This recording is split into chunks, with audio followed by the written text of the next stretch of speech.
Good morning students. हम आज कर रहे हैं 11th क्लास का एक लास्ट लॉ जो है गे-लुसाक लॉ। इससे पहले देखो हम जो कर रहे हैं वो है लॉज ऑफ केमिकल कॉम्बिनेशन, यानी किसी भी केमिकल जब कंबाइन होंगे तो वो 5 रूल को फॉलो करते हैं, 5 लॉ को।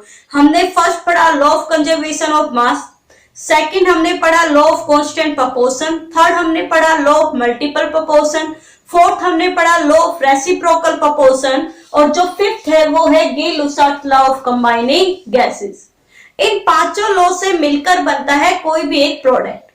रिएक्टेंट जब रिएक्ट करता है तो क्या बनता है उससे? प्रोडक्ट। तो आई होप आपने सारे अच्छे से पढ़ लिए होंगे, सभी वीडियो देख ली होगी, सभी को लाइक भी कर दिया होगा और सभी पे कमेंट भी किया करो एक अच्छे से स्टूडेंट्स की तरह, है ना, कि मुझे पता चले कि हाँ आप रेगुलर देख रहे हो, होमवर्क भी कर रहे हो। तो चलिए स्टार्ट करते हैं। आज का टॉपिक है Gay Lussac law of combining gases. क्या होता है?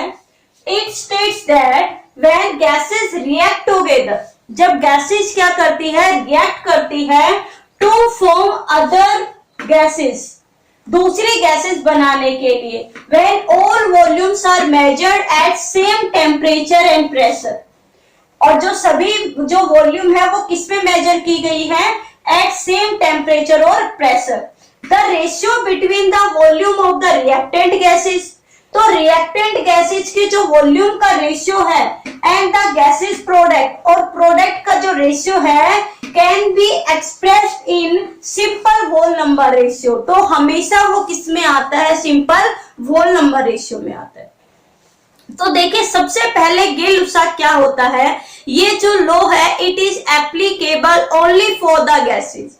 ये सिर्फ किसके लिए एप्लीकेबल है? सिर्फ गैसेस के लिए एप्लीकेबल है ना। सेकंड, इसमें जो मेजरमेंट किया जाएगा वो हम वॉल्यूम में करेंगे कि हाइड्रोजन है वो 1 वॉल्यूम है, ऑक्सीजन है मान लो 1 वॉल्यूम है। तो पहला रूल क्या है इसका कि जो सभी जो रिएक्टेंट हो या प्रोडक्ट वो हमेशा कैसे होने चाहिए? गैसेस फॉर्म में होने चाहिए। सेकंड, कि उनका जो मेजरमेंट है वो हमेशा वॉल्यूम में करते हैं। थर्ड, जो रिएक्टेंट और गैसेस में है जो वॉल्यूम हम मेजर कर रहे हैं उन सभी के लिए हमेशा क्या होना चाहिए? सेम टेम्परेचर होना चाहिए और सेम प्रेशर। यानी उन सभी के वॉल्यूम को तभी मेजर किया जाएगा जब वो सेम टेम्परेचर और प्रेशर हो। ये नहीं कि एक को मेजर किया तो टेम्परेचर और प्रेशर अलग था, दूसरे को मेजर किया तो टेम्परेचर और प्रेशर अलग हो गया, ऐसा नहीं।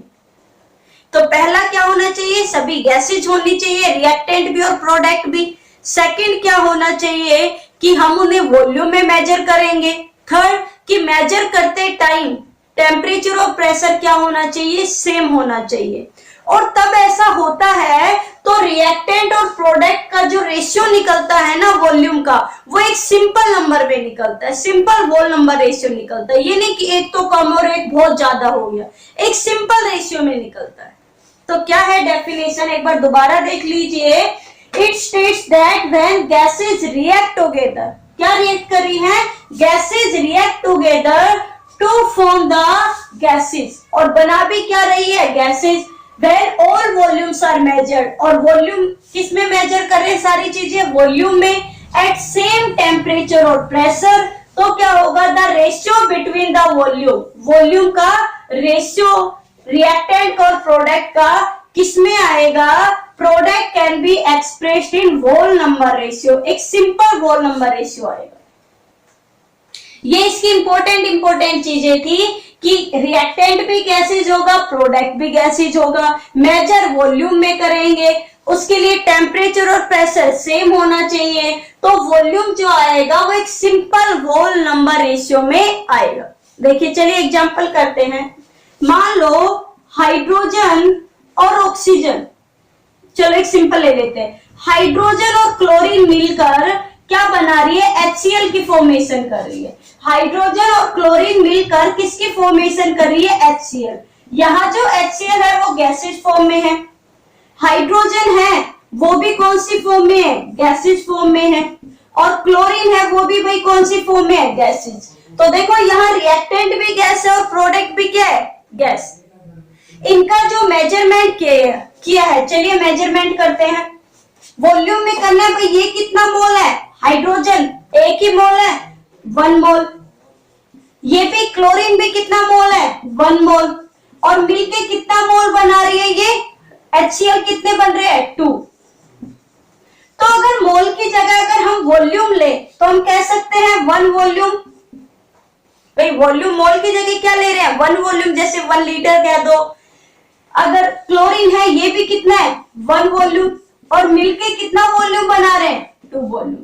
तो देखो इनका रेशियो निकालो, रिएक्टेंट का रेशियो 1:1 और प्रोडक्ट का कितना आ गया 2। तो एक सिंपल रेशियो निकले ना 1:1:2। ये थोड़ी ना कि ये तो 1 है और ये 200 हो गया। भाई ये 1 लीटर मिले और इन्होंने मिलकर 200 लीटर बना दिया, ऐसा तो नहीं है ना। तो यही है गे-लुसाक्स लॉ कि जब गैसेज आपस में रिएक्ट करती है और गैस की ही फॉर्मेशन करती है तो उनका जो रेशियो आता है वॉल्यूम का वो एक सिंपल नंबर में आता है। ठीक है, चलिए अब एक और एग्जांपल करते हैं। ये आपको समझ में आ गया होगा। देखो यहाँ पर हाइड्रोजन गैस ये केवल एक ही है, यहाँ पे क्लोरीन गैस का भी केवल कितना वॉल्यूम है 1 वॉल्यूम। वॉल्यूम यहाँ जितना हम आगे बढ़ाते जाएंगे वो वॉल्यूम बढ़ता जाएगा। देखो जैसे यहाँ पर 2 है तो कितना वॉल्यूम हो गया ये 2 वॉल्यूम हो गया। तो एक सिंपल रेशियो आ गया 1:1:2। ठीक है, चलिए एक और एग्जांपल। मान लो हाइड्रोजन और ऑक्सीजन मिलकर, भाई हाइड्रोजन गैस और ऑक्सीजन गैस मिलकर किसकी फॉर्मेशन कर रही है H2O की फॉर्मेशन कर रही है। बट H2O देखो यहाँ स्टीम फॉर्म में है, गैसियस फॉर्म में, क्योंकि गैसेस के लिए सिर्फ। तो बैलेंस करो 2H2 + O2 2H2O। सबसे पहले रिएक्शन को बैलेंस किया जाता है। अब देखो 2H2 का मतलब यहाँ हाइड्रोजन, ये एक हाइड्रोजन है, कितने वॉल्यूम इसके 2, तो 2 वॉल्यूम। ऑक्सीजन का कितना है भाई 1 वॉल्यूम, क्योंकि ऑक्सीजन गैस अकेली है। और कितने की फॉर्मेशन हो रही है 2 वॉल्यूम ऑफ स्टीम की फॉर्मेशन हो रही है। तो रेशियो कितना निकला 2:1:2। एक सिंपल नंबर है, ये थोड़ी ना है कि भाई ये तो कम है और ये बहुत ज्यादा हो गया, ये बहुत ज्यादा है ये बहुत कम बना। तो यही है गे-लुसाक्स लॉ। चलो एक और एग्जांपल से बता देते हैं।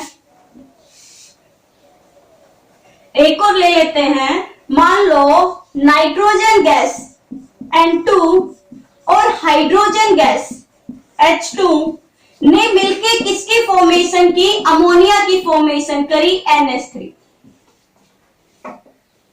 कि किसकी फॉर्मेशन की, अमोनिया की।